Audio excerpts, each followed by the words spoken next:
নমস্কার বন্ধুরা, শর্মার রান্নাঘরে আপনাদের সকলকে স্বাগতম। চলে এলাম আবারও একটা নতুন রেসিপি নিয়ে। আজকে নিয়ে এসেছি পুর ভরা উচ্ছের রেসিপি। পুর ভরা এই উচ্ছের রেসিপিটা খেতে কিন্তু দুর্দান্ত হয়। শুধুমাত্র এই একটি পদ দিয়েই গরম গরম এক থালা ভাত কিন্তু নিমেষে শেষ হয়ে যাবে। তাহলে চলুন দেরি না করে শুরু করে ফেলি আমাদের আজকের রেসিপি। আজকের রেসিপির জন্য আমাদের লাগছে উচ্ছে। এখানে আমি 4টে উচ্ছে নিয়ে নিয়েছি। উচ্ছেগুলো আমি খুব ভালো করে জল দিয়ে ধুয়ে নিয়েছি। এরপর একটা ছুরির সাহায্যে আমি উচ্ছের এই দুদিক এইভাবে কেটে বাদ দিয়ে দেব। সবকটা উচ্ছেরই এইভাবে বাদ দিয়ে দিতে হবে। সবগুলো উচ্ছের আমি দুদিক এইভাবে বাদ দিয়ে দিয়েছি, দেখুন। এরপর উচ্ছের যে গায়ে এই রকম কাটা কাটা অংশটা থাকে, সেটা ছুরির সাহায্যে এইভাবে চেঁচে বাদ দিয়ে দিতে হবে। খুব হালকা করে বাদ দিতে হবে, বেশি বাদ দেওয়ার প্রয়োজন নেই। এক এক করে এইভাবে 4টে উচ্ছেরই এই ওপরের অংশটা আমি এইভাবে আস্তে করে চেঁচে নেব। উচ্ছের এই ওপরের অংশটা এইভাবে একটু বাদ দিয়ে দিলে এটা যেমন দেখতেও সুন্দর লাগে, সেরকম ভাজার সময়ও কিন্তু এটা খুব সুবিধা হয়। এইভাবে পুর ভরা উচ্ছের রেসিপি করলে এটা কিন্তু খেতে দুর্দান্ত হয়।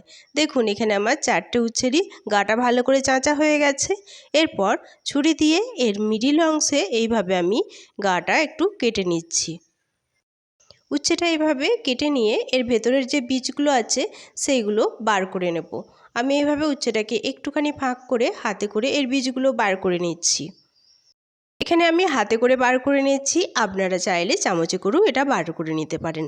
যেভাবে আপনাদের সুবিধা আপনারা সেইভাবে উচ্ছের বীজগুলো এইভাবে বার করে নেবেন। তবে সব উচ্ছের বীজটাই বার করে নিতে হবে। এর মধ্যে যদি উচ্ছের বীজ থেকে যায় তবে এটা পরে মুখে লাগলে পরে কিন্তু খেতে ভালো লাগবে না। দেখুন, এখানে আমার একটা বিচু বার করা হয়ে গেছে। এরপর আমি সবগুলো বীজই বার করে নিয়েছি। আর এই বীজগুলো আমি রেখে দিয়েছি, এগুলো কিন্তু ফেলবো না। এরপর যাই পরবর্তী স্টেপে। তার জন্য একটা প্যান বসিয়ে দিয়েছি ওভেনে। এর মধ্যে দিয়ে দিচ্ছি কিছুটা জল। এখানে আমি উচ্ছেগুলো সিদ্ধ করে নেব। জল দিয়ে এই জলের মধ্যে আমি উচ্ছেগুলোকে সব দিয়ে দিচ্ছি। উচ্ছে দেওয়া হয়ে গেছে। এরপর এর ওপর দিয়ে দিচ্ছি সামান্য লবণ।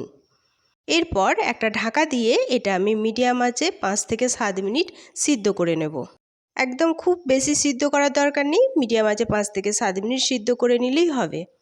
ফিরে আসছি 7 মিনিট পর।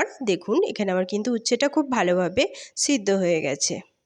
এইভাবে উচ্ছেটা আগে থেকে সিদ্ধ করে রাখলে উচ্ছেটা কিন্তু তিতো কম লাগে, আর এটা কিন্তু খেতেও খুব ভালো লাগে। উচ্ছেগুলো ওভেন থেকে নামিয়ে আমি এগুলো জল ঝরিয়ে নেব। দেখুন, জল ঝরিয়ে আমি একটা থালার মধ্যে এই উচ্ছেগুলো নিয়ে নিয়েছি। উচ্ছেগুলো ঠান্ডা হতে হতে আমি এর পুর রেডি করে নিই। তার জন্য এখানে একটা কড়াই বসিয়ে দিয়েছি ওভেনে। এর মধ্যে দিয়ে দিচ্ছি 2 চামচ মতো সর্ষের তেল। এখানে আমি পুর করার জন্য সর্ষের তেল ব্যবহার করছি। সর্ষের তেলটাই ব্যবহার করবেন, তাহলে কিন্তু পুরটা খেতে ভালো লাগে। তবে সর্ষের তেল যদি অসুবিধা থাকে তাহলে সাদা তেলেও করতে পারেন। তেলটা খুব ভালো করে গরম করে নিয়ে এর মধ্যে আমি একটা বড় সাইজের পেঁয়াজ কুচি দিয়ে দিচ্ছি। এই রেসিপিতে পেঁয়াজটা একটু বেশি দিলেই ভালো হয়। পেঁয়াজ দিয়ে এর মধ্যে দিয়ে দিচ্ছি 8-9 কোয়া রসুন। রসুন আর পেঁয়াজ দিয়ে এরপর আমি মিডিয়াম আঁচে এই রসুন পেঁয়াজগুলো ভেজে নেব। আমার তো এই গরম ভাতে এই একটা মাত্র পদ থাকলে আর কিছুই চাই না। এখানে পেঁয়াজ আর রসুনটা ভাজার সময় আমি আঁচটা কিন্তু মিডিয়ামে রেখেছি। এরপর পেঁয়াজ রসুনটা যখন ভাজা হয়ে যাবে এরপরে আমি এর মধ্যে যে মশলাগুলো দেব সেগুলো কিন্তু সবই লো আঁচে রান্না করব। আর এই পুর তৈরি করার সময় টাইমটা একটু বেশি লাগে। এই পুরটা যত ভালোভাবে রেডি হবে এই উচ্ছেটা খেতে কিন্তু ততটাই সুন্দর লাগবে। দেখুন, এখানে আমার পেঁয়াজগুলো ভালো করে ভাজা হয়ে গেছে, রসুনগুলোও ভাজা হয়ে গেছে। এরপর আমি এর মধ্যে অ্যাড করে দিচ্ছি কিছু কাজু বাদাম।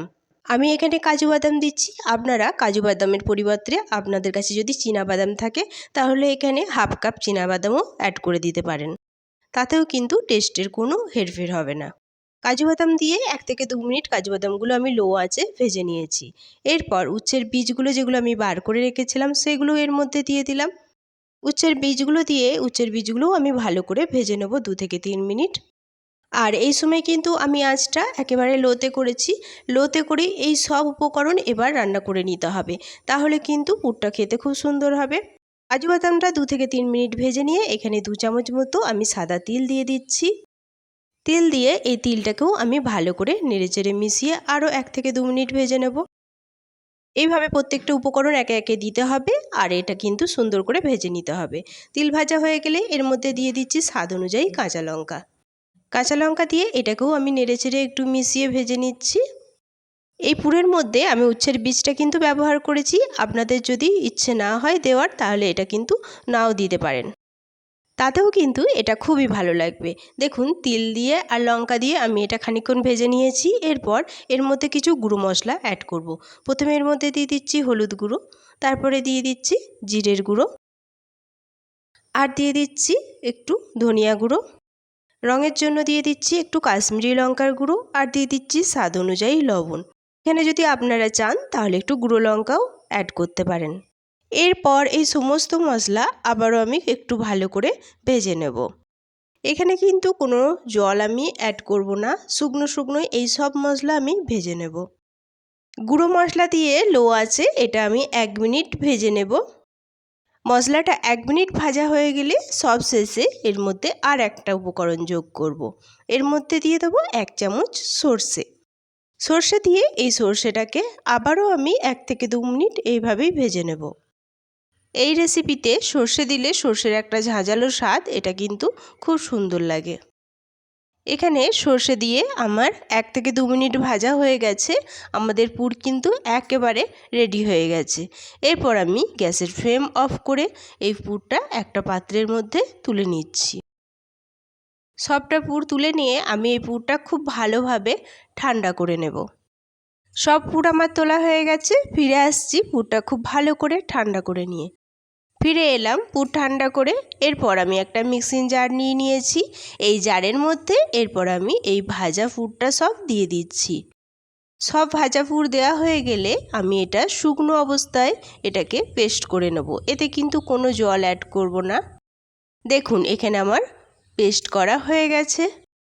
পেস্টটা কিন্তু খুব মিহি করে করতে হবে। এরপর এই পেস্টটা আমি একটা বাটির মধ্যে ট্রান্সফার করে নিচ্ছি। এই পুরটা এত টেস্টি হয় যে এই পুরটা শুধুই ভাত দিয়ে খাওয়া যায়। এটা এতটাই খেতে সুন্দর লাগে। দেখুন বাটিতে আমার পুরটা ট্রান্সফার করা হয়ে গেছে আর এদিকে আমার সিদ্ধ করা উচ্ছেগুলো খুব ভালো করে ঠান্ডা হয়ে গেছে। এরপর এই সেদ্ধ উচ্ছের ভেতরে আমি পুর ভরে দেব। আমি এখানে অল্প অল্প করে পুর নিচ্ছি আর হাতে করে এইভাবে উচ্ছের ভেতরে দিয়ে দিচ্ছি। আপনারা যদি চান তাহলে এটা চামচে করেও দিতে পারেন। সিদ্ধ হয়ে যাওয়ার পর উচ্ছেটা কিন্তু অনেকটাই নরম হয়ে গেছে, সুতরাং পুর ভরতে কোনো অসুবিধা হবে না। খুব সহজেই দেখবেন এই পুরটা ভরা যাচ্ছে। পুরটা আমি ঠেসে ভরে দিচ্ছি। দেখুন এখানে আমার একটা পুর ভরা হয়ে গেছে। এটা আমি সাইডে রেখে আমার বাকি যে উচ্ছেগুলো আছে সেইগুলোও আমি সেম প্রসেসে পুর ভরে নেব। দেখুন এখানে সবগুলো উচ্ছের মধ্যে আমার সুন্দর করে পুর ভরা হয়ে গেছে। এরপর যাই পরবর্তী স্টেপে। এখানে আমি ওভেনে একটা প্যান বসিয়ে দিয়েছি। প্যানটা খুব ভালো করে গরম করে নিয়ে এর মধ্যে দিয়ে দিচ্ছি সাদা তেল। আমি এখানে সাদা তেল দিয়ে করছি, আপনারা চাইলে সর্ষের তেল দিয়েও করতে পারেন। সাদা তেল দিয়ে তেলটা আমি খুব ভালো করে গরম করে নিয়েছি। এরপর এই গরম তেলের মধ্যে আমি পুর ভরা উচ্ছেগুলো একটা একটা করে দিয়ে দিচ্ছি। সবগুলো উচ্ছে আমি দিয়ে দিয়েছি। এরপর লো আঁচে এই উচ্ছেগুলো আমি ভেজে নেব। এখানে আঁচটা কিন্তু একেবারে হাই করা যাবে না, লো আঁচে বা লো থেকে মিডিয়ামের মধ্যেও আপনি ভেজে নিতে পারেন। লো টু মিডিয়াম আঁচে এই উচ্ছেগুলো আমি উল্টে পাল্টে ভালো করে ভেজে নেব, যতক্ষণ না একটা গোল্ডেন ব্রাউন কালার চলে আসছে এই উচ্ছেগুলোর মধ্যে। এই উচ্ছে ভাজতে ভাজতে সকলকে আবারও সেই একই কথা মনে করিয়ে দিই, যারা আমার চ্যানেলে নতুন প্লিজ প্লিজ প্লিজ আমার চ্যানেলটি একটু সাবস্ক্রাইব করে আমার পাশে থেকে যাবেন। আর যারা অলরেডি করে দিয়েছেন তাদের অসংখ্য অসংখ্য ধন্যবাদ। দেখুন কথায় কথায় আমি কিন্তু উচ্ছেগুলো খুব ভালো করে ভেজে নিয়েছি। আমার উচ্ছের সুন্দর একটা কালার চলে এসেছে। এরপর আমি তেল ঝরিয়ে এগুলো একটা পাত্রে তুলে নিচ্ছি। এরপর আমি একটা প্লেটের মধ্যে সুন্দর করে এই পুর ভরা উচ্ছে ফ্রাইগুলো পরিবেশন করে নিয়েছি। দেখুন এটা দেখতে কত সুন্দর হয়েছে আর এর ভেতরটা কিন্তু পুরে ঠাসা। এইভাবে উচ্ছে ফ্রাই করলে কিন্তু একটুও তেতো লাগে না আর গরম ভাতের সাথে এটা কিন্তু খেতে লাগে খুব সুন্দর। এইভাবে বাড়িতে উচ্ছে ফ্রাই করে দেখুন, যে উচ্ছে খায় না সেও কিন্তু হাত চেটে খাবে। আর আমার রেসিপিটি কেমন লাগলো তা অবশ্যই কমেন্টে জানাবেন। আজ এই পর্যন্তই। দেখা হবে আবারও একটা নতুন রেসিপি নিয়ে। ততক্ষণ সবাই সুস্থ থাকবেন, ভালো থাকবেন। সকলকে অনেক অনেক অনেক ধন্যবাদ।